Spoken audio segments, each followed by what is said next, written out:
सप्टेंबरला घटस्थापना होत आहे आणि याच पार्श्वभूमीवर माहूर गडावरून अखंड ज्योत आणण्याकरिता आज 20 सप्टेंबरला यवतमाळच्या घाटंजीमधून सामाजिक कार्यकर्ते महेश पवार यांच्या नेतृत्वात 40 जणांचा जत्था हा माहूर गडाकडे रवाना झाला। घाटंजी येथील अष्टभुजा मंदिरात आरती करून माहूर गडाकडे या जत्थ्यानं प्रस्थान केलं। यावेळी प्रिया शिंदे ह्या उपस्थित होत्या। रेणुका माता माहूरगड येथून ही अखंड ज्योत 21 सप्टेंबर रविवारला दुपारी 4 वाजताच्या दरम्यान घाटंजीमध्ये पोहोचत आहे। अखंड ज्योतीचं गजानन महाराज मंदिर शिवाजी चौक येथे भव्य स्वागताचं आयोजन करण्यात आलं आहे। गायत्री मंदिरात अखंड ज्योतीची महाआरती होणार आहे।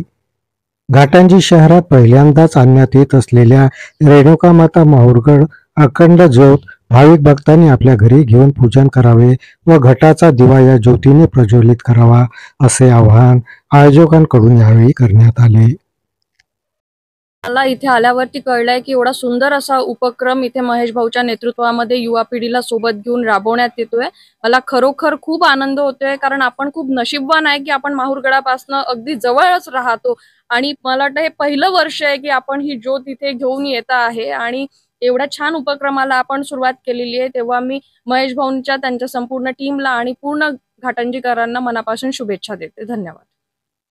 नवरात्र मध्ये रेणुका मातेची अखंड ज्योत ही पवित्र ज्योत खूप लांब लांबचे लोक येऊन घेऊन जातात। दुर्गादेवी मंडळात त्याचे प्रज्वलित करतात ती ज्योत किंवा घरी प्रज्वलित करतात। काही लोक 3.5 शक्तिपीठाची ज्योत घेऊन येतात। तर यावर्षी आमचा असा मानस होता की 50 चांगले तरुण निर्व्यसनी तरुण सगळे एकत्रित आम्ही लोक आलो। ही ज्योत घाटंजीकरांना मिळावी, त्याचं दर्शन व्हावं, प्रत्येकाच्या घरी ही ज्योत जावी या हेतूने हे अखंड ज्योतीचं आयोजन आम्ही लोकांनी माहूरगडवरून केलेलं आहे। आज आम्ही आत्ता निघालो आहे माहूरगडला। अष्टभुजा मंदिरातून इथून आरती झाली, आमची देवीचं दर्शन घेतलं, माहूर चाललो आम्ही। तिथे 7 वाजता माहूरगडावरती रेणुका मातेची आमची स्पेशल आरती होणार आहे। त्याच्यानंतर ती ज्योत आम्हाला प्रदान केल्या जाईल आणि त्यानंतर तिथून आम्ही लोक निघणार आहे।